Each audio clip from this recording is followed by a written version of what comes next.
একদিন আল্লাহ রব্বুল আলামিন হযরত জিবরাইল আলাইহিস সালামের মাধ্যমে রাসূল আকরাম সাল্লাল্লাহু আলাইহি ওয়াসাল্লামকে জানিয়ে দিলেন, হে আল্লাহর নবী, আপনার প্রিয় সাহাবী বেলাল আর মাত্র 7 দিন এই দুনিয়াতে জীবিত থাকবে। 7 দিন পরে তিনি ইন্তেকাল করবেন।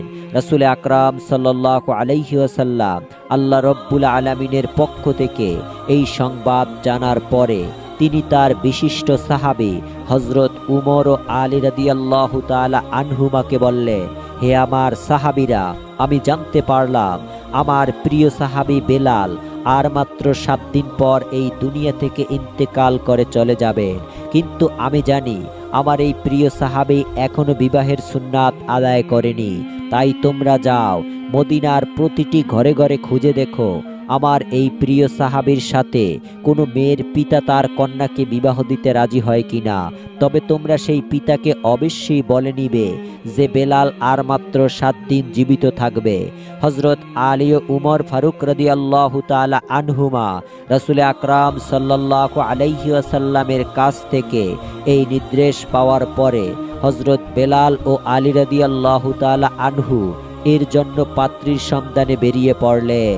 তারা কন্যার পিতার কাছে গিয়ে বলতেন, আল্লাহর প্রিয় সাহাবী হযরত বেলাল রাদিয়াল্লাহু তাআলা আনহু এর জন্য রাসূল আকরাম সাল্লাল্লাহু আলাইহি ওয়াসাল্লাম বিবাহের একজন পাত্রী খুঁজছেন। আপনারা কেউ কি আপনাদের কন্যাকে বেলালের সাথে বিবাহ দিতে রাজি আছেন?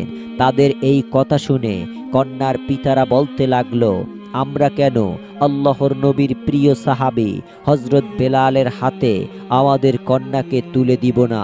আমরা অবশ্যই তার সাথে আমাদের কন্যাকে বিবাহ দিতে চাই। এটা তো আমাদের জন্য একটি সৌভাগ্যের ব্যাপার হবে। তখন হযরত আলী ও উমর রাদিয়াল্লাহু তাআলা আনহুমা তাদেরকে বললেন, কিন্তু তোমরা একটি বিষয় জেনে রাখো, হযরত বেলাল আর মাত্র 7 দিন এই পৃথিবীতে জীবিত থাকবে। 7 দিন পরেই তিনি ইন্তেকাল করবে। আল্লাহর রাসূল সাল্লাল্লাহু আলাইহি ওয়াসাল্লাম তোমাদেরকে সংবাদটিও জানিয়ে দিতে বলেছেন। যখনই তারা জানতে পারলেন যে হযরত বেলাল আর মাত্র 7 দিন এই পৃথিবীতে জীবিত থাকবেন, তখন তারা বলতে লাগলো, যদি অবস্থা এই রকম হয়, বেলাল 7 দিন পর এই পৃথিবী থেকে ইন্তেকাল করবে, তাহলে আমরা আমাদের কন্যাকে তার হাতে তুলে দিতে কোনোভাবেই রাজি নয়। কারণ আমরা চাই না 7 দিন পরে আমাদের কন্যা বিধবা হয়ে যায়। অতঃপর হযরত উমর ও আলী রাদিয়াল্লাহু তাআলা আনহুমা মদিনার বিভিন্ন জায়গায় হযরত বেলালের জন্য একজন মেয়ে খুঁজতে লাগলেন। কিন্তু তারা কোনো মেয়েই খুঁজে পাচ্ছিলেন না। খুঁজতে খুঁজতে তারা একটি জঙ্গলে পৌঁছে গেলেন। সেখানে গিয়ে তারা দেখতে পেলেন এক ব্যক্তি ঝুপড়ি নির্মাণ করে সেই জঙ্গলে থাকছেন। সেই ব্যক্তি যখন হযরত উমর ও আলী রাদিয়াল্লাহু তাআলা আনহুমাকে দেখলেন, তিনি জিজ্ঞাসা করলেন, হে আল্লাহর বান্দারা, আপনারা কি উদ্দেশ্যে এই জঙ্গলে আমার ঝুপড়িতে আগমন করেছেন?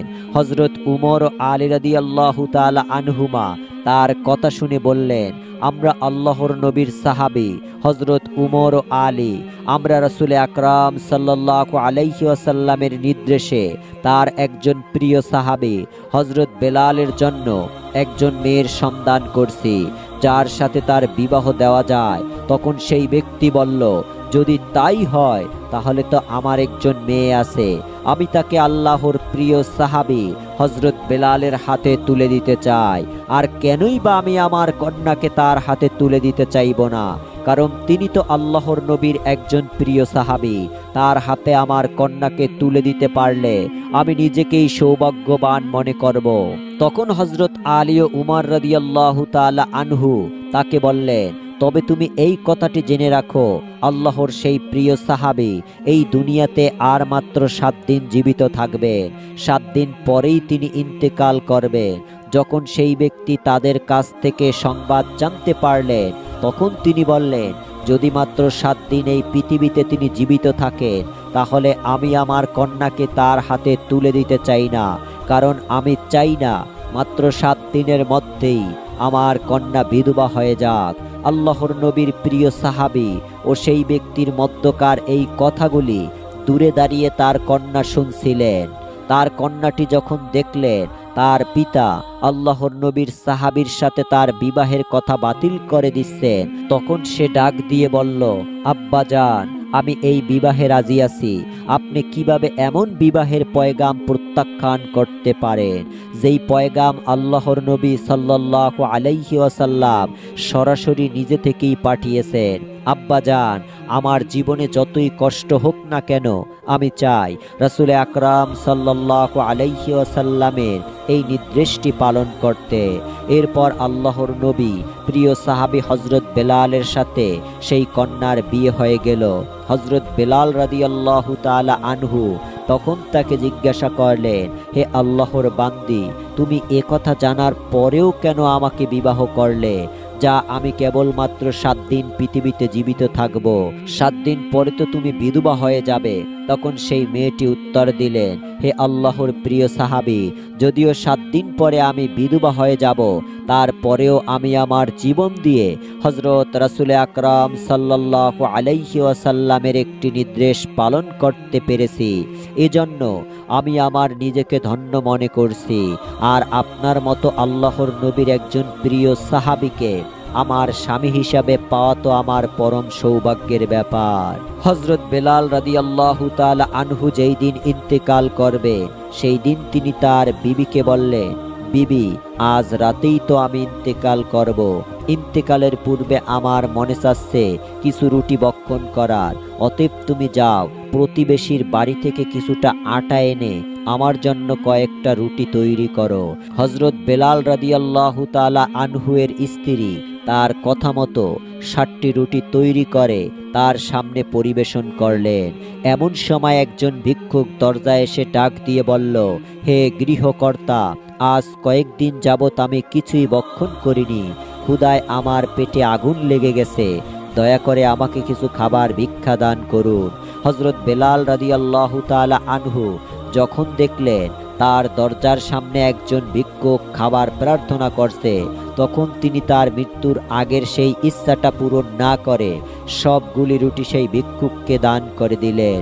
ফকির হযরত বেলাল রাদিয়াল্লাহু তাআলা আনহু এর দরজার সামনে সেই রুটিগুলি খেতে বসে গেলেন।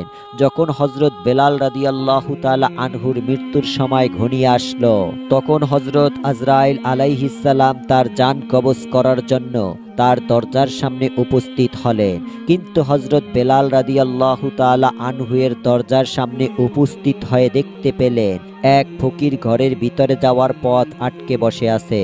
তখন হযরত আজরাইল আলাইহিস সালাম সেই ফকিরকে লক্ষ্য করে বললেন, এ ফকির, তুই এখানে পথ আটকে বসে আছিস কেন?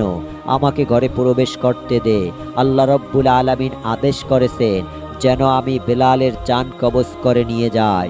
তখন সেই ফকির আজরাইল আলাইহিস সালামকে বলল, হে আজরাইল, তুই কি জানিস না খানা খাওয়ার সময় কাউকে বিরক্ত করতে হয় না?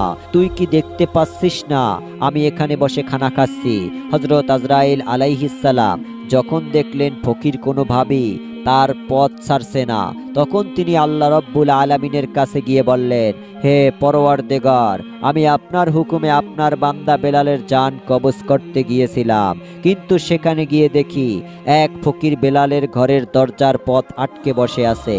আমি তার কারণে বেলালের ঘরে প্রবেশ করতে পারছি না এবং তার জান কবজও করতে পারছি না। তখন আল্লাহ রব্বুল আলামিন আজরাইল আলাইহিস সালামকে বললেন, হে আজরাইল, আমার যেই বান্দা বেলালের দরজার সামনে বসে আছে সে আমার অত্যন্ত প্রিয় ভালোবাসার পাত্র।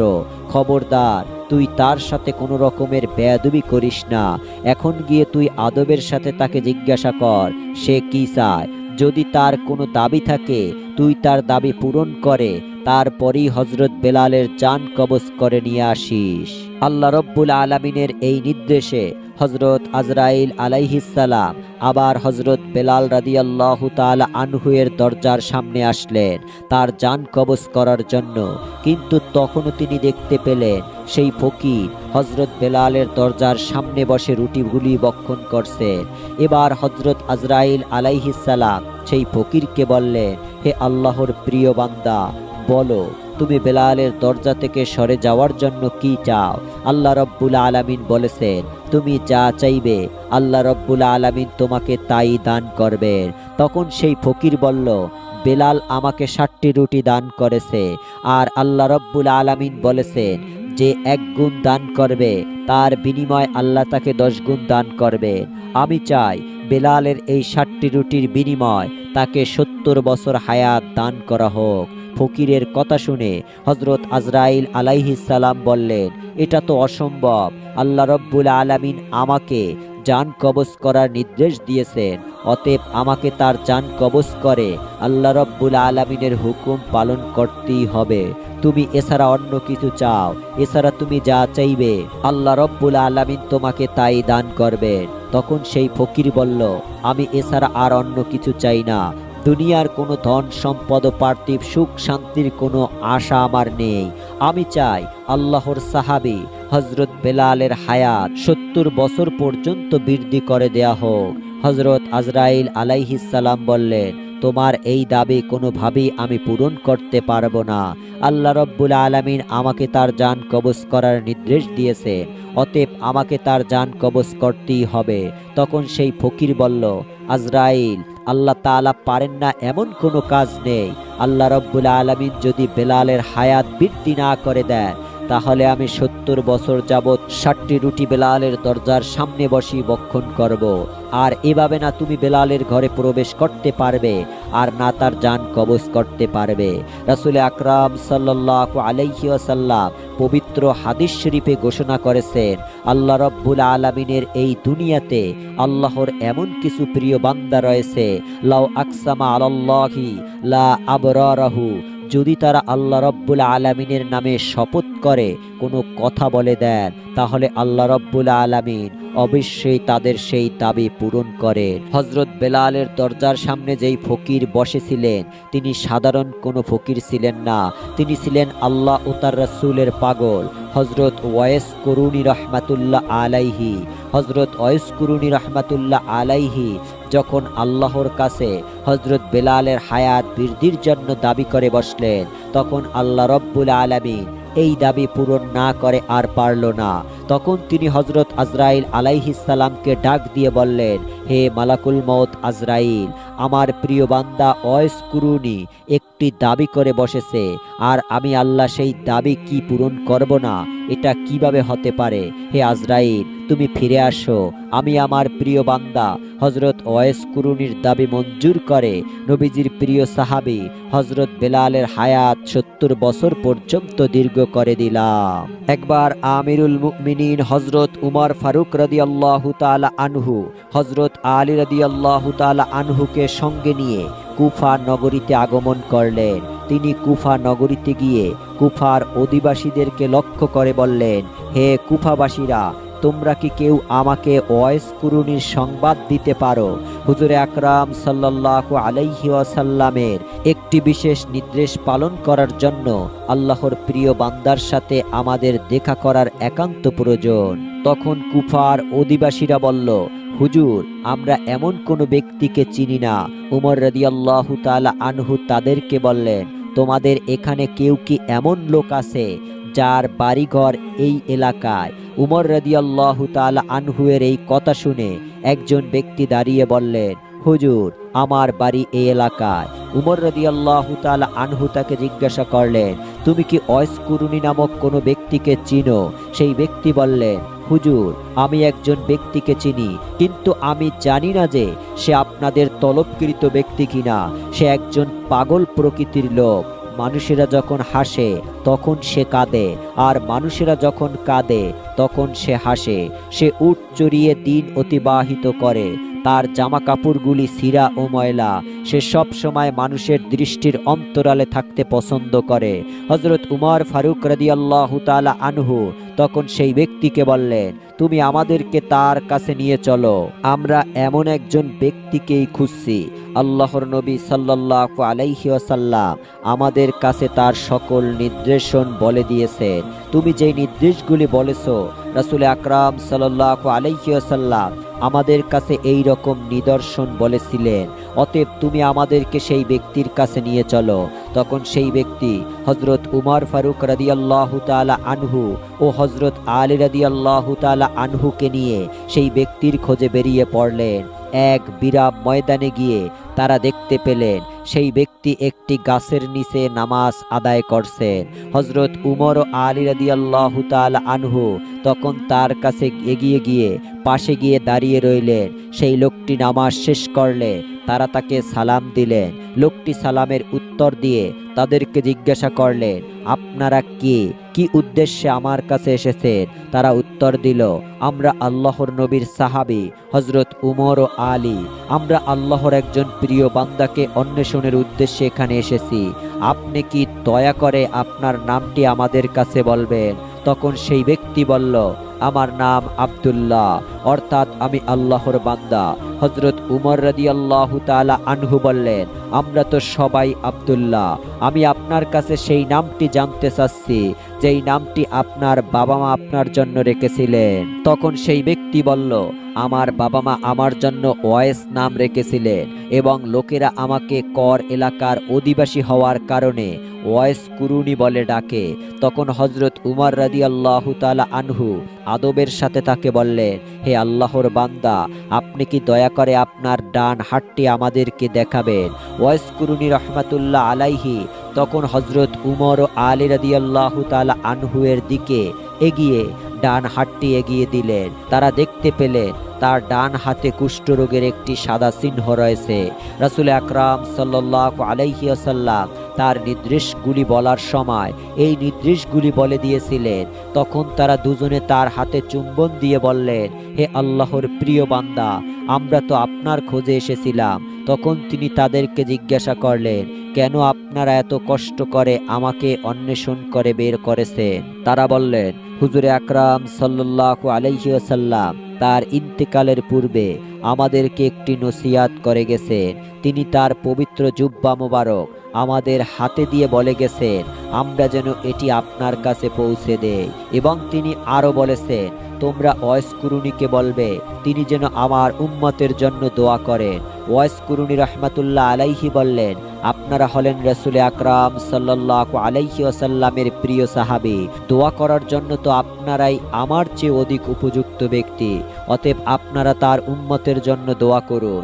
তারা বললেন, আমরা তো সব সময় রাসূল আকরাম সাল্লাল্লাহু আলাইহি ওয়াসাল্লামের উম্মতের জন্য দোয়া করি। আল্লাহর নবী বিশেষ করে আপনার কাছে এই অনুরোধটি করার জন্য বলেছেন। ওয়েস কুরুনি রাহমাতুল্লাহ আলাইহি বললেন, হে নবীর প্রিয় সাহাবীরা, তার পবিত্র জুব্বা মোবারকের মতো রক্ষা করার ক্ষমতা কি আমার রয়েছে? আমি তো একজন পাপী এবং পাগল মানুষ। কিভাবে আমি তার পবিত্র জুব্বা মোবারকের মতো মর্যাদা রক্ষা করব? তারা বললেন, রাসূল আকরাম সাল্লাল্লাহু আলাইহি ওয়াসাল্লাম আপনার কাছে যেহেতু এই জুব্বা মোবারকটি পাঠিয়েছেন, অতএব তিনি অবশ্যই জানতেন আল্লাহর কাছে আপনি কতটা দামি। দয়া করে আপনি তার জুব্বা মোবারক গ্রহণ করুন এবং তার গুনাহগার উম্মতের জন্য দোয়া করুন। তখন হযরত ওয়েস কুরুনি রাহমাতুল্লাহ আলাইহি তাদের কাছ থেকে রাসূল আকরাম সাল্লাল্লাহু আলাইহি ওয়াসাল্লামের পাঠানো জুব্বা মোবারক গ্রহণ করলেন এবং তিনি তাদেরকে বললেন, আপনারা এখানে একটু দাঁড়িয়ে থাকুন, আমি একান্ত নিবৃত্তে আমার দয়াময় প্রভুর সাথে কিছুক্ষণ কথা বলে নেই। এরপর ওয়েস কুরুনি রাহমাতুল্লাহ আলাইহি হযরত আলী ও উমর রাদিয়াল্লাহু তাআলা আনহুকে সেই স্থানে দাঁড় করিয়ে রেখে একটু দূরে সরে গেলেন। অতঃপর তিনি সেজদায় পড়ে আল্লাহ রব্বুল আলামিনের দরবারে কাঁদতে লাগলেন, হে আল্লাহ, তোমার প্রিয় হাবিব আমার কাছে তার জুব্বা মোবারক পাঠিয়েছেন এবং তিনি বলেছেন আমি যেন তার গুনাহগার উম্মতের জন্য দোয়া করি।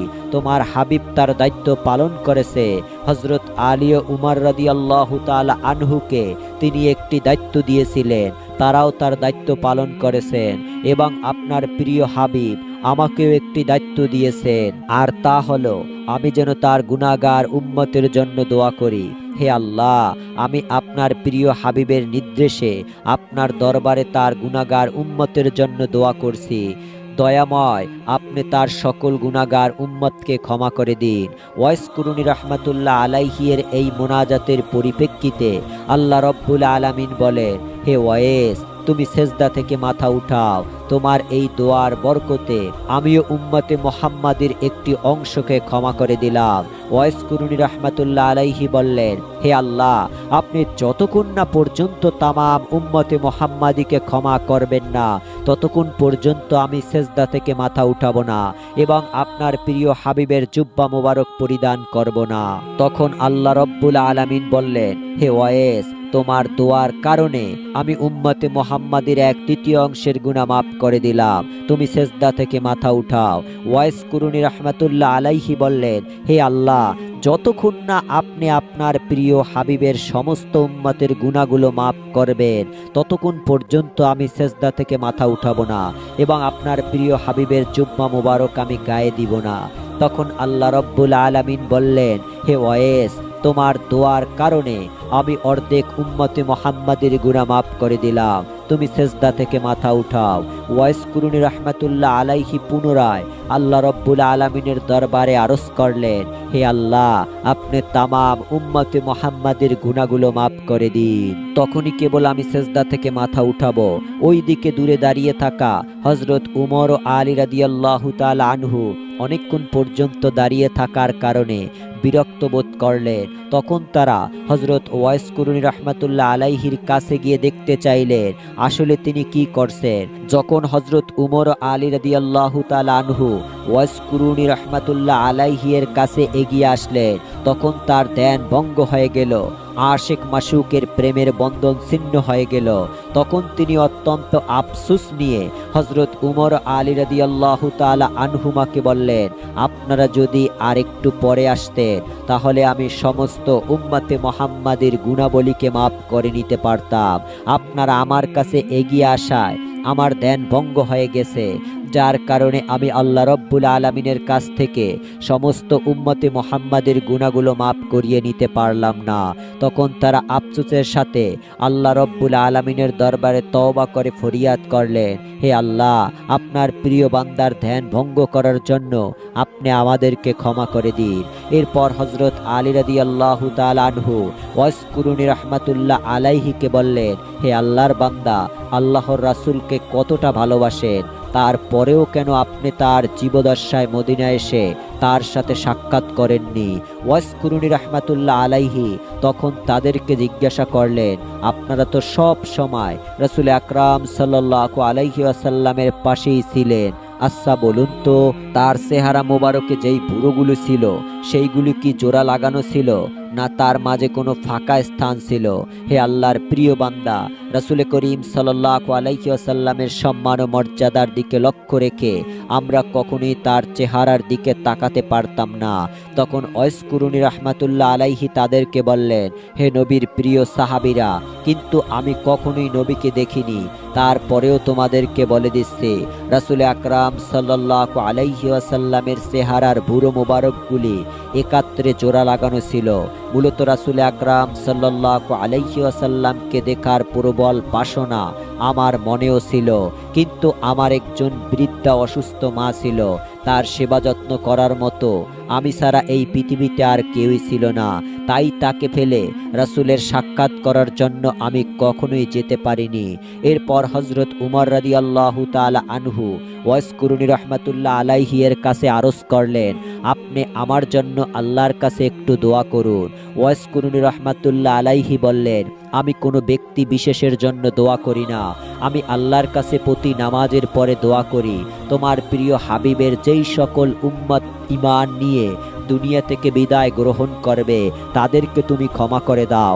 অতএব আপনি যদি ঈমান নিয়ে এই দুনিয়া থেকে বিদায় গ্রহণ করতে পারেন তাহলে আমার এই দোয়া পরকালে আপনাকে খুঁজে নিবে।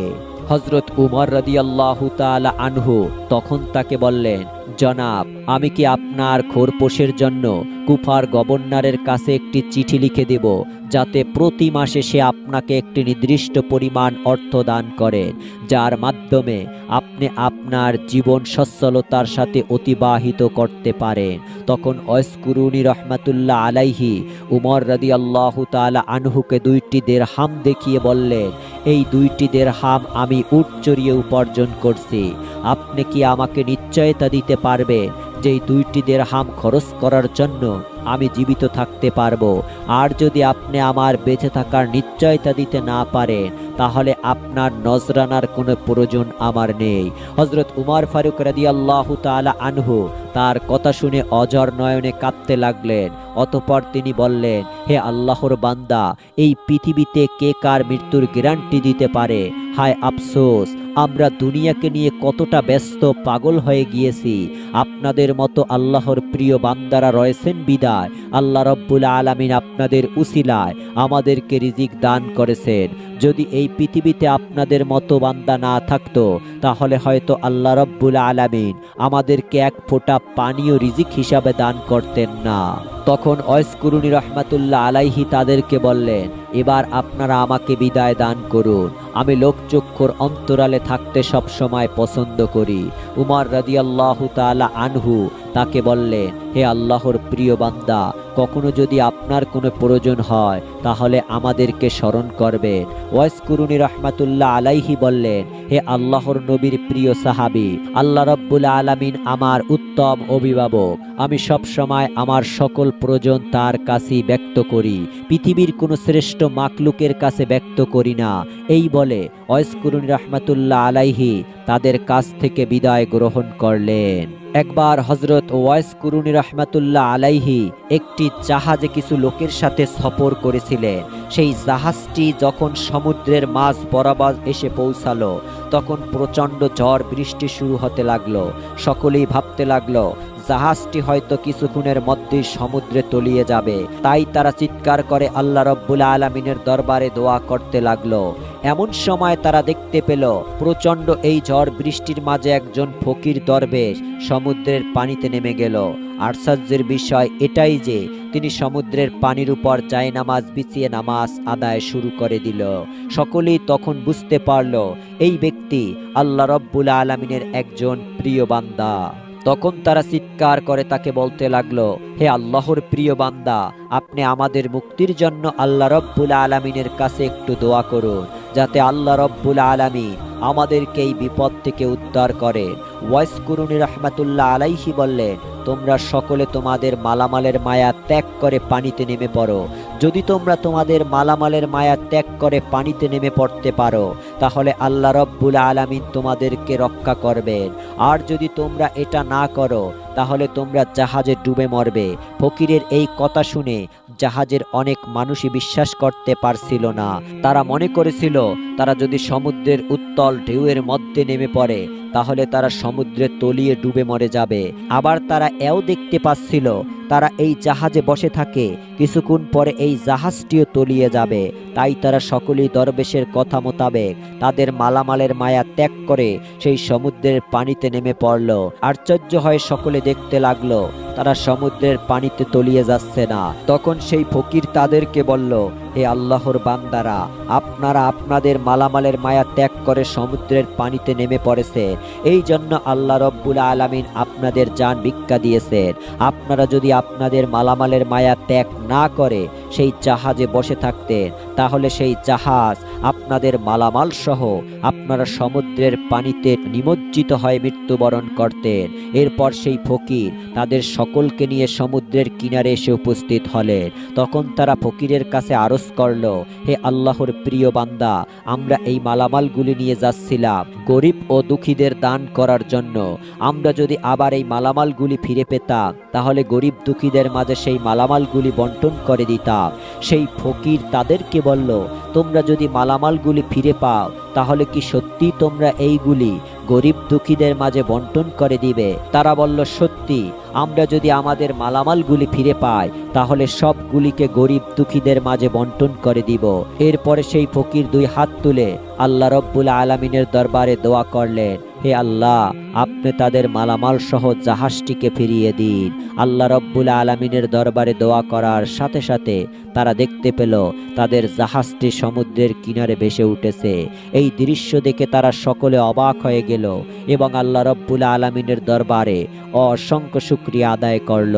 প্রিয় দর্শক, এতক্ষণ পর্যন্ত আমরা আপনাদেরকে যেই ফকিরের কথা বলেছিলাম মূলত এই ফকির ছিল হযরত ওয়াইস কুরুনি রহমাতুল্লাহ আলাইহি। মূলত এইভাবে তিনি তার জীবনের অসংখ্য কেরামত দেখিয়ে গেছেন। আল্লাহ রব্বুল আলামিন তার জীবন থেকে আমাদেরকে শিক্ষা গ্রহণ করার তৌফিক দান করুন। আমিন।